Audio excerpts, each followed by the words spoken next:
And Heidi's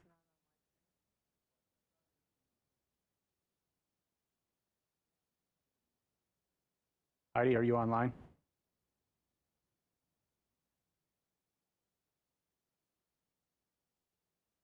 Wait just one more minute then.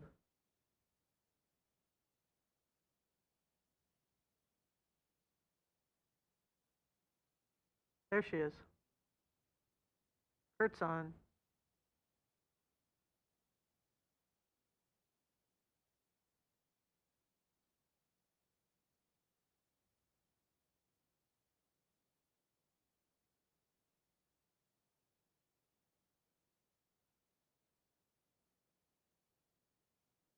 There she is. Okay.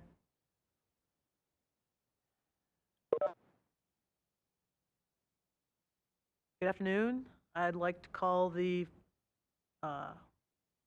Tuesday, February 15th meeting of the Moorhead Public Service Commission to order. I'd like to note that Commissioner Durand will be participating in this meeting via interactive television from the address located at 3625 22nd Avenue South, Moorhead, Minnesota 56560, which location is open and accessible to the public during this meeting.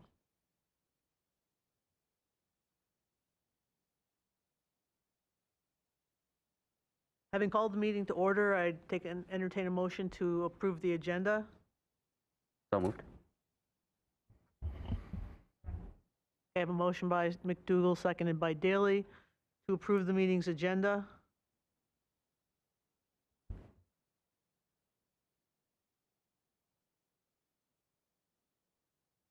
Durand, Yes. Hendrickson, Yes. McDougall, Yes. Paulson, Yes. Thompson, yes. Daly? Yes. Okay, we've approved the agenda. Now I entertain a motion to approve the consent agenda. So moved. Second. I have a motion by Hendrickson, seconded by Paulson, to approve the consent agenda.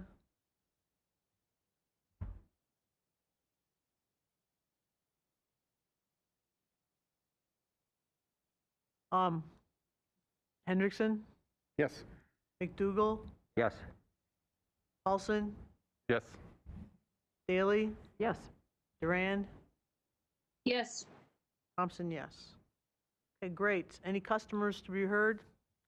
Which I forgot to read, that customers wishing to address the commission for items that are not on the agenda can fill out a request to speak form located on the back table. It can be given to the administrative assistant in attendance at the meeting prior to speaking. Customers wishing to address the commission regarding a specific agenda item other than the rate hearings will be given an opportunity during the discussion of that item. Each customer will be given 3 minutes to address the commission. We are here to listen. Any follow-up or feedback will be done by email on anything that cannot be resolved this evening. Are there any customers to be heard? Seeing none, any recognitions? None at this time, Madam Chair. Thank you. Item number 7, old businesses. Anybody have any old business? Seeing none? Moving on to reports. City Council report. Mr. Hendrickson. Thank you, Madam Chair. Just a couple things here. Last night we did have a council meeting, and Mayor Carlson gave the State of the City's address and showed a video along with that they showed at the event, the year event they had at the Delta, and just a lot of exciting things going on in Moorhead. A lot of building, a lot of businesses were growing. It's just an exciting time right now. So. And kudos to MPS, they've helped us out with that, so good things are happening. And the other item that of interest was the Macara. We're expanding the industrial park because we've actually run out of room. And I was telling council members, and Mary, you started with me, and Heidi, you've been around. With Macara, I remember when we had a whole bunch of lots that we just couldn't get rid of. And now we actually have to expand it because we're selling so many. And now it's not only for Moorhead, but Fargo, West Fargo, all the industrial parks are really filling up. So it's a hot item right now. So like I said, Moorhead's on the grow, and it's a good thing. And MPS has had a great hand in that, so a great partner in that. So that's all I have. Thanks. Thank you. Public Service Commission, any reports on committees? Or seeing none? General Manager report, Mr. Schmidt. Sure. As you can see in my write-up, we've got the fourth quarter 2021 strategic plan updates. Again, this is the last time we'll speak about the old strategic plan.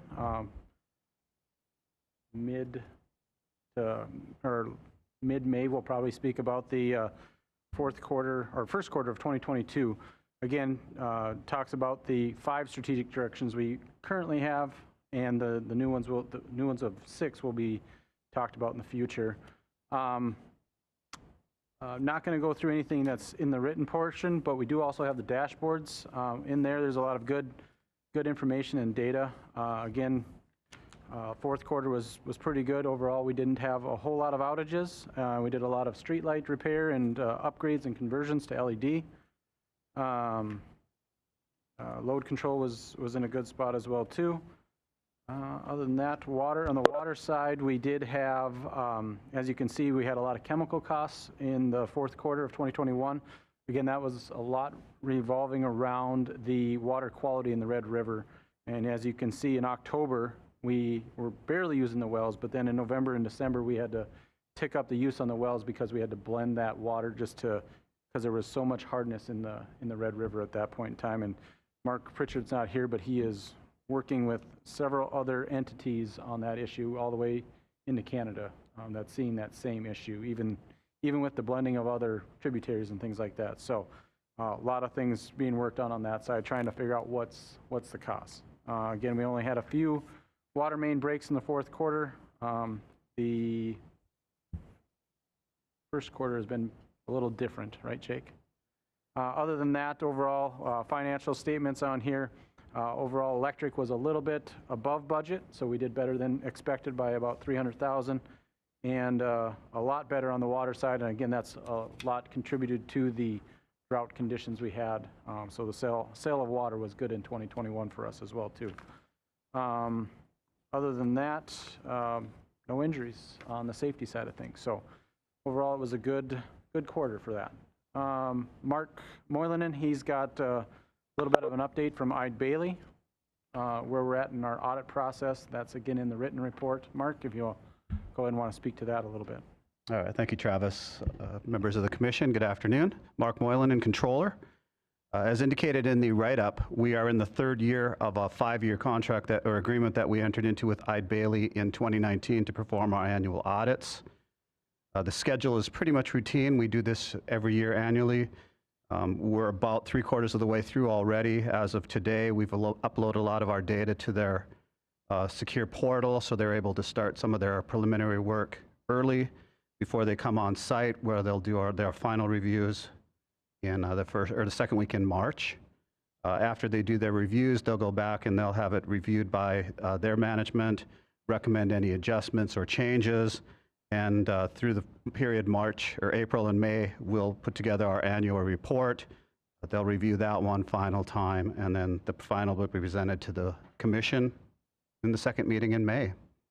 So again, this is a routine annual task that we do, and we're quite a ways along in it. At this point, I'll open up to questions.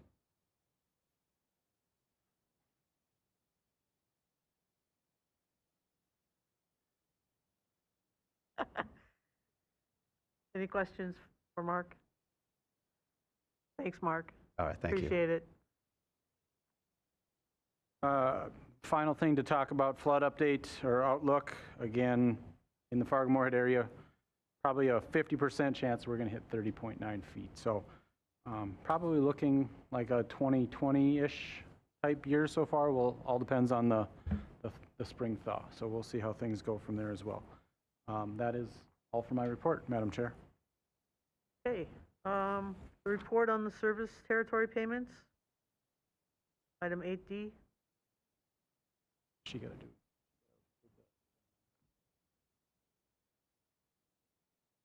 General Manager's report first. Okay, will do. I'd entertain a motion to accept the general manager's report. So moved. Second. Okay, I have a motion by Daley, seconded by McDougall to accept the general manager's report. All in favor, say aye. Aye. Aye. Opposed? Okay, we did that, and so now we can move on to item 8D, the service territory payments. Yeah, I'm going to let Mark speak to this one. He's already at the podium. Well, thank you, Travis, members of the commission again. This is another annual item that we do as long as we have service territory agreements in place with Red River Valley and/or Excel. At this point, we have 2 agreements still in place with Red River Valley Co-op, where they are reimbursed a fee based on prior year kilowatt hours sold to customers living in the areas that they previously serviced. And in 2021, the payments totaled $77,395.29, and that was sent to them earlier this month. They received a check along with a recap to show the calculations. It's a couple $1,000s higher than last year. We did have about 4 or 5 new residences built up there in that area that they received revenues from. And at this point, I'm open to questions. Madam Chair? Mark, can you remind me again how long that service agreement goes until? They usually run about 10 years after the first date of install of where MPS assumes service. So for the 2016 agreement with Oakport, that'll expire in 2026. And then there was a small parcel down in South Moorhead where they currently have a Stormore building, I believe it's called. And that started in 2020. It'll run for 10 years as well. So 2030 it will expire and we'll have made our last payment. Okay, thank you. Any other questions? Seeing none, thank you, Mark. Thank you. Again, for your report. And I entertain a motion to accept the report on the service territory payments. So moved? Second. Okay, I have a motion by Paulson, seconded by Hendrickson, to accept the report on service territory payments to Red River Valley Co-op for the 2021 energy usage. Discussion? Seeing none, all in favor say aye. Aye. Aye. Opposed? Okay, we can move on to item number 9. Advertisement for bids for temporary transformer at Moorhead DOE tap substation. Mr. Schmidt. I'm going to have Matt Marks, our project engineer, come up and speak to this. Again, this is a part of the lightning hit incident we had back in June. And because of the long lead times on the permanent transformer, new transformer, we're going to go out for a temporary one so we have some resiliency. Matt, go ahead. Matt Marks, project engineer. So yes, to distinguish between the other specifications that we currently have out for bids for a permanent transformer, that would be for a newly constructed transformer expected to kind of last into the next 40 or 50 years. These ones here are specifications and advertisement for bids for a temporary transformer. This would be a transformer that a vendor would have in stock, most likely a used transformer with an older manufacture date. Again, this won't be intended to last, a full lifespan of a transformer, but this is going to be something we could get in much sooner than the permanent one that will last us until that new one can arrive and be installed. As a result of it being an older, the estimates for the cost are a lot lower than what the estimates were around the $3 to $4 million price range for a new transformer. Looking at $725,000 roughly for a used, but we'll know more once we get bids in. There are sometimes options for a monthly rental cost as well. We're asking for bids on both those options to see, well, how much is it going to be per month? What's our estimated time for how long we're going to need this transformer in compared to what the cost would be to just purchase it outright. At the end of the temporary service of this transformer, we would be looking to sell that transformer to recoup some of the costs, as long as there's not a need to keep it as a spare. The cost of this, since this is due to the damage that was caused by the storm in June of 2021, we are expecting to get some money from our insurance claim to to help cover this cost, and then the remainder will be from our 2022 budget. Just kind of a quick update on where we are with insurance. They have kind of analyzed the information that we have given them on the incident, as well as what our plans are moving forward and what the costs are moving forward to kind of rectify the situation. They, at this point, are planning to give us a partial payment to help offset some of the costs we've had already, the engineering work that's being done on replacement of the transformers, as well as some of the analysis and a post-mortem that was done on the existing transformer in the wake of that, in the wake of the June 2021 storm. So there have been some costs incurred already. Insurance is acknowledging that while the ultimate costs for replacing everything are going to take a while to trickle into us and for us to get formal bids on what those costs will be, they do recognize that it's now been over a half year, and there still hasn't been any payment to MPS. They are looking to at least give us a portion of that money now, and then evaluate the rest of the information as it comes in on what the future costs will be. At this time, I'll entertain any questions. Well, you actually answered mine, was what we were going to do with it when we were through. Mhm. So that, I appreciate that information. You're welcome. How far out again was that for the permanent replacement? I can't remember what the lead out time was, just for curiosity's sake. The estimate when we went out was for mid-2023. We did already have one potential bidder say that, looking at what they've been seeing, that they'd estimate at the end of the year 2023, and we've heard others say into early 2024. So we are looking at a ways out there. Thank you. Go ahead, Chuck. No, you go ahead. Okay. I'm Okay. interested to see what you're going to say, Mary. It'll be fascinating. Thank you. So with this, would a temporary have the same capacity as a permanent? Yes, so we would, in the specifications, we are basically having them match what the existing transformer had in terms of how much power flow it can accept through it. So we'd be looking to match kind of our existing capacity, whereas with the permanent transformer, we're looking to expand that capacity to a larger transformer if it's cost effective to kind of take care of Moorhead's needs in the future. For this temporary one, we're just looking to match the existing. Hendrickson. Thank you, Madam Chair. You might have stated this information, but is there any supply chain issues getting this? Yeah, that's kind of the issue for the permanent transformer replacement, is a supply chain issue. It's a new transformer is going to have a long lead time in a normal situation, but because of all the supply chain issues that we've been seeing, that's why it's a much longer lead time that we're seeing for the expected arrival of a new one. Like how big a delay would you say, approximate? I believe, Travis, I know you were involved with the transformer replacement, and it was about a year. Yeah, I think Several years initially when we first when the incident happened, there was probably a year to year and a quarter. I think the last time we talked with engineers, it was somewhere between 52 weeks and 90 weeks. So based on what Matt said, it's looking more like the 90-week lead time. Yeah, and I was just interested, just wondering. So, thank you. Appreciate that. Sure. Yeah, the other note, I know Matt had said it's in the 2022 budget. Technically, we would utilize reserves to pay whatever additional funds wouldn't be covered by insurance. So just so you guys are aware of that. Okay, great. Thank you. Any other questions? Okay,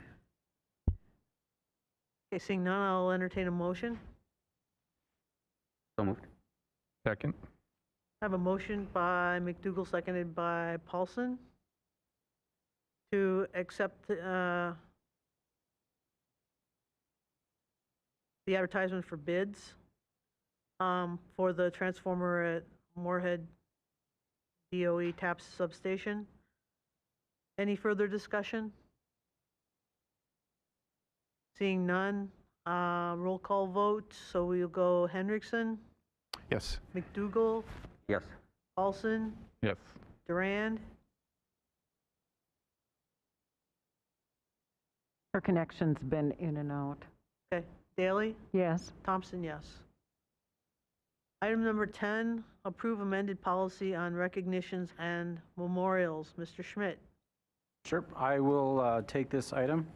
Again, this is to approve the new or amended policy on recognitions and memorials. I'll actually request that you rename the policy to employee recognitions, as we can't do memorials anymore. Again, MPS has used Flaherty and Hood to kind of go through some of these policies as part of an internal review or review of some of our policies that we've got. With that, this policy was one that was needing to be updated. And you've got a strike and underline and clean version. As you can see, the clean version is a lot easier to read through, but really it comes down to three pieces. You're going to have a service and retirement recognition. So any employee that meets a milestone anniversary as an employee will get a service award, and that is a cash payment. And those are included in the policy along with the retirement award, and you have to have at least 20 years of service, or have to hit 20 years of service or more to get that retirement payment as well too. The third and final piece is the culture award. MPS several years ago had started a culture committee, and they came up with some culture values: be engaged, be respectful, be positive, be a team player, and be appreciative of others. The culture committee is really the group that kind of put together the recognition, or a culture award, as I would call it. And within that, we're going to put together an administrative policy. That is not completed yet, but really nothing's changed from the old policy to the new one. And it allows for 4 hours of paid time off or vacation time for up to 3 employees quarterly. So they've got to meet some criteria. I'll be working with the culture committee to make sure we put that into the administrative policy. And once that's done, it'll be available for the commission to see as well too. But really it's trying to make it more quantifiable and less subjective is the biggest key piece that we're working on within that administrative policy. So that is a gist of it. Commissioner Daley and Commissioner Heidi, as part of the HR working group, worked with Jerry Borman and myself to put this or make these changes to this policy as well too. So with that, I'll leave it to any questions. Great. Any questions for Travis? I guess I want to, no? Okay. I guess I want to say thank you for not only this, but for all the policies that you've worked your way through, and that's very important thing to do, is to keep up with those, and so that's appreciated that this one was looked at, and I think the changes have been, the changes made have been really good ones. Okay, seeing no more comments, I will entertain a motion. So moved. Second? Okay, a motion by Daley, seconded by McDougall, to approve the amended policy on employee recognition. Discussion? Seeing none, roll call vote would be Hendrickson, Yes. McDougall, Yes. Paulson, Yes. Duran, Daley, Yes. Thompson, yes.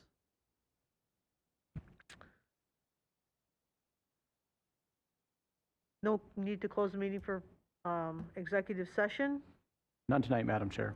Okay, I'd like to note that the upcoming meetings in March are both going to be needed. Correct. So the next time we shall meet will be March 1st, 2022. And then the 15th of March as well.